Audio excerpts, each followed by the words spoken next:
right? It's the 4th of April again.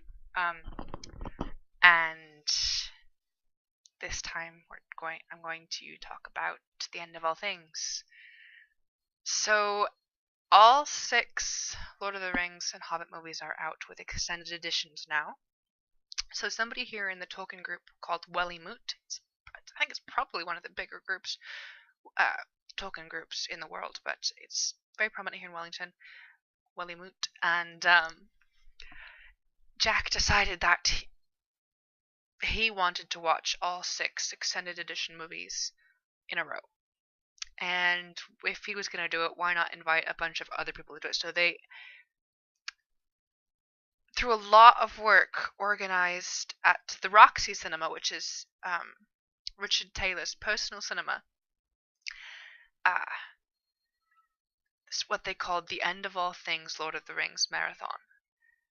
And they invited people, and tickets were about $250 New Zealand, which is about $163 or something or other American. So it's a really good price for 6 movies plus food and staff. So 24 hours solid movies.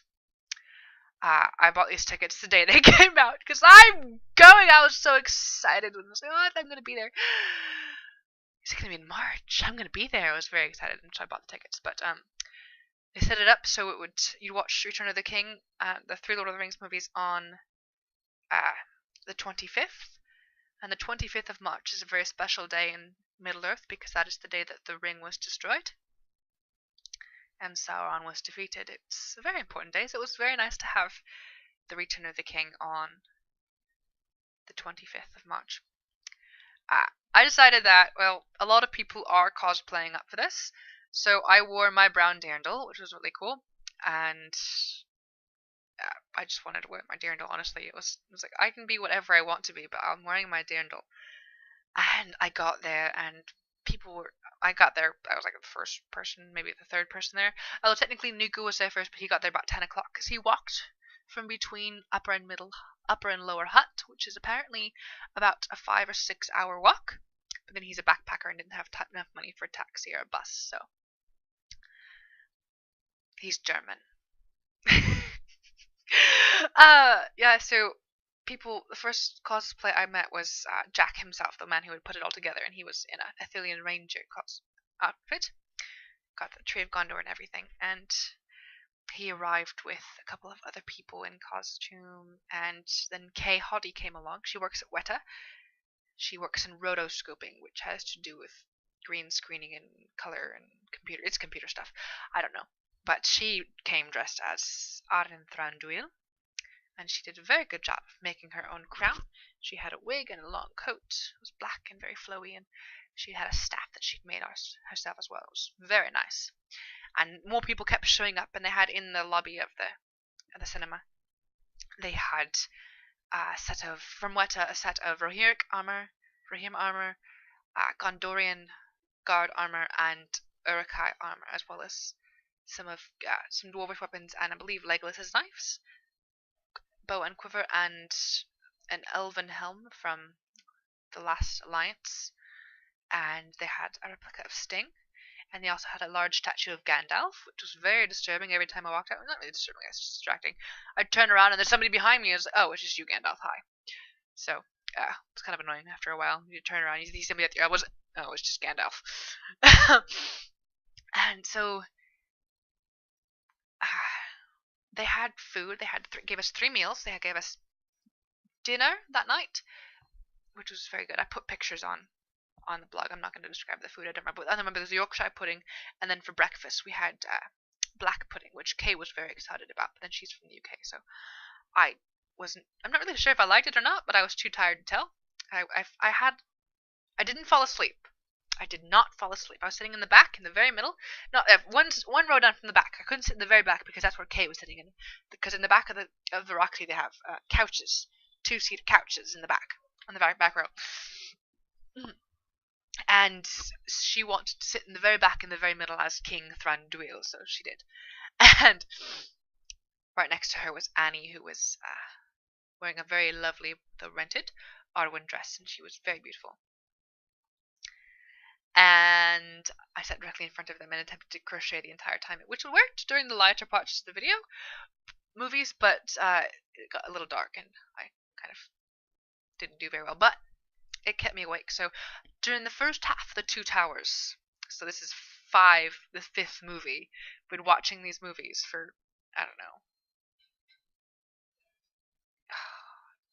almost 20 hours. And I almost fell asleep, and I was sitting there very comfy and mostly watching, listening, and the lady sitting next to me, and it was kind of strange that she was sitting next to me. I guess we thought the cinema was going to be more full than it was, but I had 3 seats to my left that were open, and then she was sitting right next to me, so which was nice. We chatted a little bit during the later movies. We both discovered that we like to talk during movies. She reached over and was like, "Are you awake?" I'm like, yes, I am awake. I am not sleeping, and I didn't sleep the rest of the time. Getting up to go to the bathroom during the Denethor and Pippin scene helped.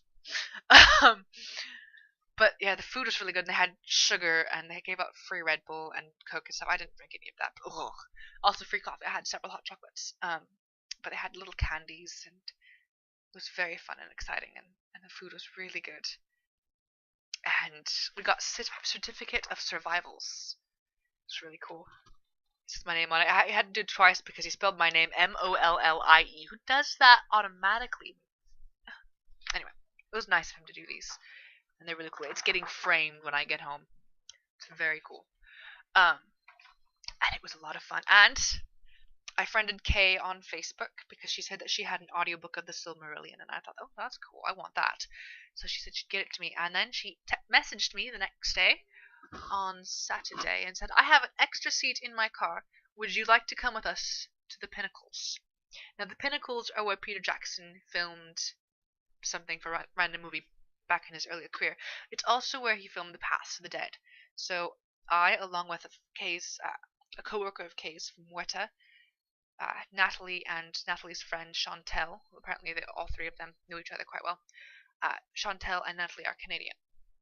We went to the Pinnacles, and it was very, very cool, very exciting, and hot, very hot. But it was a very nice walk up there, and it was very beautiful. But it was really exciting going to the Lord of the Rings thing. All people in costume, all the food, and there were really cool prizes. They had little trivia fests. And I know I'm doing this completely out of order, so I should do this before the Pinnacles. But they had these one of the guys, I think his name was Phil, he's from Texas. He had trivia questions, and the first person to raise their hand got the answer right, got a prize. So I got a question right. The question was, what portion of the profits was Bilbo promised upon the completion of the quest? This was for The Hobbit. And I said 1/14th, and I was correct. And I got a little thing, I'm not sure where it is, I think it's around here somewhere, but a little piece of film about this long. And it's just a few bits of Samwise Gamgee. I'm pretty sure it's from the Two Towers, of course, but it's original release, like movie premiere film, and it's in a little bag. And I also got a Hobbit door magnet. That's really cool. I was very excited about those. I mean, there were a bunch of other prizes that would have been cooler, but these are very unique, and I don't need any more stuff. Well, I won't say no to stuff, but I don't need another copy of the movie. It's like, this isn't even the extended edition they're giving out. Why would I want it? But that's okay. I didn't get it. I was really happy and really excited, and it was so much fun. And I don't have to do that for another few years. I think if I ever do a marathon like that again, I will spread it out over 2 days. Like, you'll watch The Hobbit one day, and then you can sleep, and then you can watch The Lord of the Rings the next day. Otherwise, I came home from that. I drove there, and I drove back, and I didn't kill anybody. But then by the time you get out of the movies for 24 hours, you're so tired that you're not tired anymore. And at the time, you have one last burst of adrenaline before you come home. And I tried to read for a little bit, but I failed miserably, and I slept for 6 hours. I got home about 2:30 or so. And I slept until almost 10. And then I woke up and Uncle Wilbert was home. And I decided, well, yep, that was a good 6-hour nap. Time for bed. And I didn't get up until 10 o'clock. So I didn't get up until like 8 or 9 the next morning. So I slept for another 10 hours. Like 16 hours of sleep. Hooray! I've never done that before. I was still tired, but it was okay. And it was a lot of fun. And then the next day I went to the Pinnacles, which was exciting. And then yesterday, uh, Kay had mentioned that we might be doing another one in the next week. So this was this weekend, just yesterday the 3rd, and we went to the River Anduin. Oh, this time we had Natalie, Chantel, and Natalie's boyfriend. I think his name is James. He's very ginger. And he's the only Kiwi in the car. He found that amusing. Uh, we went to the River Anduin, which is basically just a river. It's the Hutt River. We just kind of stopped down the road and went, yep, this is a river, and took lots of pictures. And then we went to Harcourt Park, which I had gone to just Saturday for my Esky 111 field trip, talking about earthquakes and River Terrace offset, which is really interesting, but a tale for another time. And it was the Gardens of Isengard. Like, yep, that's a poplar tree that they walk past. Oh, look, a playground! So we played on the playground for like half an hour, and it had a flying fox, which is really cool. And I think I've been on one here before, but I don't remember where or when. And it was just so cool because it's like a zip line, and you get on this thing, and you zip down it, and you hit some tires, and then you bounce back, and it was a lot of fun. I also had this tilted thing. It's like a ring. And it just sits there. It's like, no, it's just a thing. And then you get on it, it moves, and it turns in circles, and it was a really awesome playground. It's like, I haven't had this much fun on a playground since I was at London. Playgrounds are awesome. And then we went to Rivendell, which was very much improved from the last time we've been there. There's an arch there now. You can walk through. It's the arch that is like, when Frodo, Mordor Gandalf, is it left or right? Left. It's that arch that you can stand, and Legolas's tree is still there. You can still stand by that tree, and there's also a couple of pillars that, like, I don't remember what it said in Elvish, and I had the English translation, and then there was one with pictures of heights. Like, this is the height of a hobbit. I think it was a hobbit, Gimli, Gandalf, Aragorn, Legolas, and Sauron. Was like, Legolas is 2 meters tall? What? But it was really cool, and it was a lot of fun. And then we walked across a one of those hanging bridge things, suspension bridge. Nothing like the one in Cottage Grove. That one goes up and down. This one goes side to side like this. And it was like, ah! But it was still really fun. Then we walked around the forest. It was like, oh, this is like Trees of Mystery. It was a lot of fun. And then we went to a cafe and seriously judged some people with a dog. And this dog was standing there like Wizard would at the edge of the water, like, throw the ball. You're sitting there talking and smoking, but you can throw the ball at the same time. I think it was probably an old dog, but she looked just so, I was like, please? And then we came home, and it was a lot of fun, and I look forward to our next outing